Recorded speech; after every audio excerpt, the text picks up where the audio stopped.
Ia menoleh ke bawah. Anak-anaknya masih tertidur. Dia goyangkan sedikit lebih keras. Masih diam. Dipanggil tapi tidak bangun. Seolah seluruh rumah tertidur kecuali dirinya. Dan suara dari luar itu,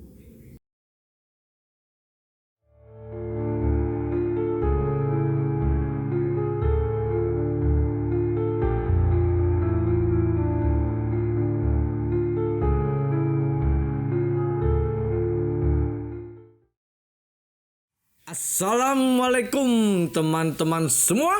Kembali bersama dengan gue Reza Kristia Permadi di channel ini. Apalagi kalau bukan di antara kalian. Apa kabar semuanya?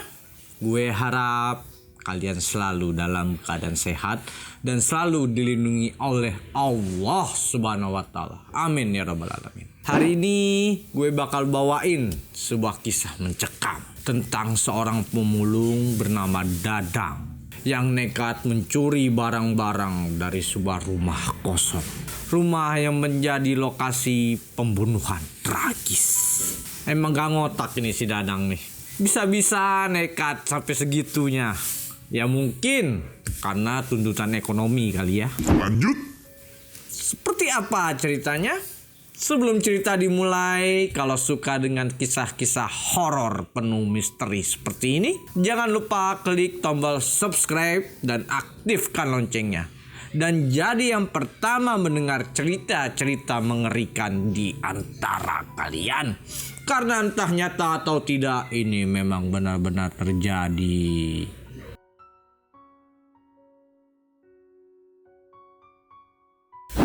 Jadi, matikan lampu.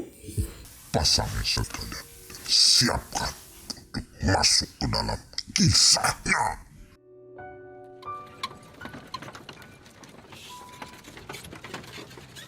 Malam itu, gerobak tua kembali berderit, menyusuri gang sunyi.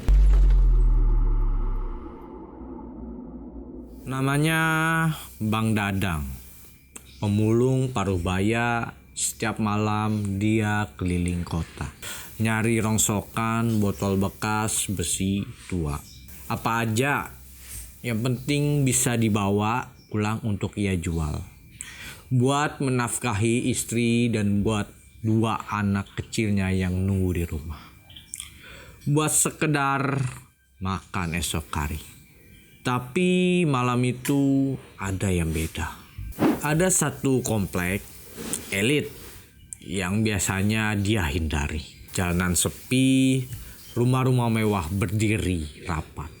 Dan di salah satu ujungnya ada satu rumah besar, gelap, kosong, dilingkari garis polisi dan dibicarakan banyak orang. Katanya ada pembunuhan di situ. Seorang suami membunuh istrinya sendiri lantaran cemburu. Tak ada yang tahu pasti. Tapi sejak malam itu, rumah itu tak berpenghuni. Sunyi. Dan ditinggal pergi selamanya. Bang Dadang berhenti di depan rumah itu. Gerobaknya diam. Roda di depan terganjal batu kecil dan dia diam beberapa detik. Rumah sebesar itu gelap, tapi batinnya gelisah. Apa salahnya sekali ini aja? Siapa tahu ada barang berharga. Garis polisi sudah mulai dilepas. Pintu tak terkunci. Dan malam terlalu sunyi untuk mencegahnya. Dia masuk, langkah pelan. Gerobak ditinggal di luar. Begitu pintu terbuka, bau menyengat yang ia rasakan di indera penciumannya. Lantai marmer putih masih memperlihatkan jejak merah, bekas darah kering, sisa tragedi yang belum sepenuhnya dihapus oleh waktu. Bang Dadang mulai menyusuri ruangan. Matanya awas, tangannya gerak cepat. Vas kristal, jam antik, perhiasan, semua dimasukkan ke karung tanpa pikir panjang. Sampai matanya tertumbuk pada sesuatu di ruang tamu. Sebuah lukisan besar tergantung sendiri di dinding. Seorang wanita berkebaya merah, rambutnya tersanggul rapi. Wajahnya tenang, tapi matanya tajam. Sangat tajam. Seolah mengawasi siapapun yang menatapnya. Bang Dadang melangkah mendekat dan dia turunkan lukisan itu. Masukkan ke karung yang terakhir.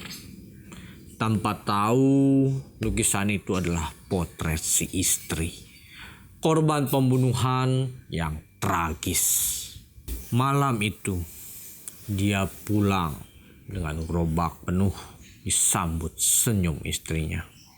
Anak-anak pun girang, bukan main.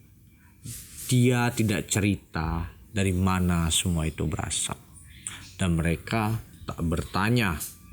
Tapi malam itu juga, sekitar jam 2 dini hari,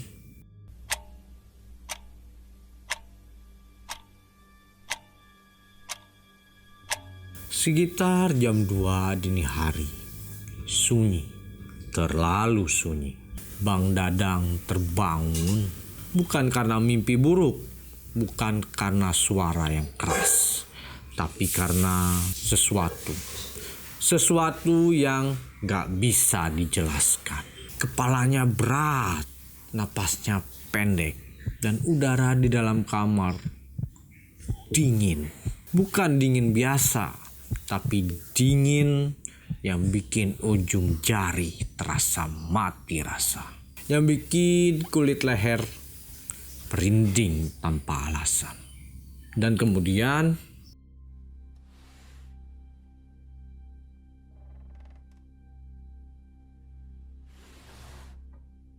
ada suara. Pelan, lambat, samar. Tapi jelas berasal dari luar kamar. Seperti kaki diseret. Bukan langkah tergesa. Bukan orang berjalan. Tapi seperti sesuatu yang dipaksa bergerak dengan tubuh yang berat. Dadang pun diam, menahan napas.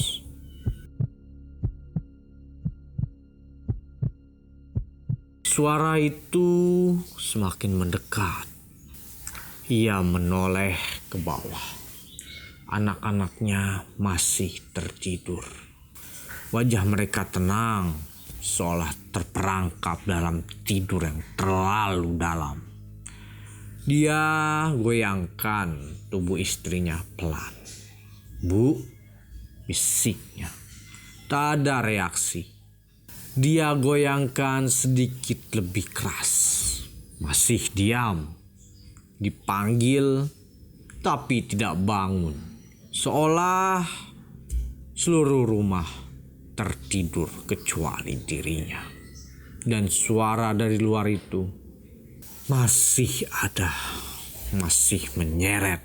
Semakin jelas langkah yang pelan, berat.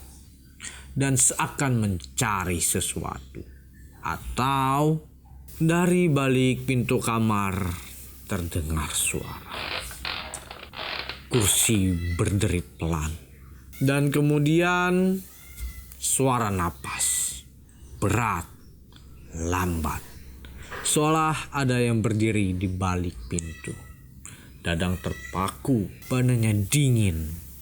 Jantungnya tak beraturan. Dan tiba-tiba tirai kamar berkibar kencang. Padahal tak ada satupun jendela yang terbuka. Udara dadak berubah. dingin menusuk tulang. Bukan dingin biasa, tapi dingin yang datang bersama sesuatu. Sesuatu yang tak terlihat, tapi terasa. Dadang menoleh, dan saat itu jantungnya seolah berhenti dari celah pintu kamar yang terbuka setengah. Terlihat ruang tengah, dan di sana seseorang sedang berdiri, diam, tak bergerak. Perlahan sosok itu melangkah keluar dari bayangan. Langkahnya pelan, tidak terdengar, tapi keberadaannya menggetarkan udara.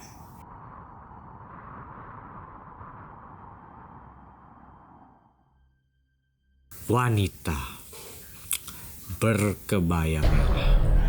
Kebayanya usang, sobek di beberapa bagian. Darah kering menodai kainnya. Rambut panjangnya menjuntai ke depan, menutup sebagian wajah. Tapi cukup untuk melihat kulitnya pucat, putih mayat. Matanya hitam. Tatapannya menusuk meski tanpa arah. Dan yang paling mengerikan, ia sama persis dengan lukisan itu. Seolah lukisan itu menjadi nyata. Menatap langsung ke arah kamar Dadang dan berjalan menuju ke sana. Dadang gak bisa teriak. Tubuhnya kaku. Tapi kemudian suara itu terdengar pelan, lirih, tapi jelas. Kembalikan barang milikku. Suara itu adalah suara istrinya. Dia menoleh dan istrinya sudah duduk di sampingnya. Tapi matanya putih semua. Mulutnya terbuka lebar, tak wajar. Bibirnya bergetar. Kembalikan, kembalikan, kembalikan. Dadang menjerit tanpa suara. Lompat dari ranjang, terengah, gemetar, lari ke ruang depan. Dan di sana lukisan itu sudah tergantung di dinding. Padahal sebelumnya disandarkan di lantai. Wajah wanita di dalamnya menyeringai, senyumnya lebar, mata menangis darah, menetes, mengalir, membasahi kanvas. Gelap, Dadang pingsan. Pagi harinya, ia terbangun di ruang tengah, dikelilingi oleh anak-anaknya dan istrinya, yang kini kembali seperti biasa. Dadang cuma berkata, "Kita harus balikin ini semua sekarang." Tanpa menjelaskan banyak, dia dorong gerobaknya, bawa semua barang dan kembali ke rumah itu. Jalan masih sepi, langit belum terang. Satu persatu barang ia kembalikan lewat pintu yang masih terbuka.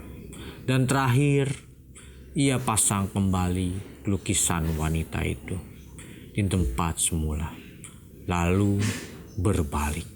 Pintu berdiri pelan, dan di sana berdiri sosok wanita berkebaya merah. Wajahnya pucat, mata legam, rambut menjuntai, dan tetesan darah dari pelipis. Tapi yang paling mengerikan adalah senyumnya, lebar, penuh dendam. Dia tidak bicara, hanya mengangguk, pelan, dan menghilang. Dadang pulang dengan gerobak kosong dan dada yang terasa lebih ringan. Tapi saat ia menoleh ke belakang di balik jendela lantai 2, lukisan itu menempel seperti mengawasi gerak-gerik Dadang. Terima kasih sudah mendengarkan cerita hari ini yang berjudul Seringai Lukisan Wanita Berkebaya Merah. Buat pelajaran untuk kita semua, kalau jangan pernah mengambil barang milik orang lain. Apalagi nekat kayak si Dadang. Bagaimana menurut kalian? Cerita ini seram atau tidak?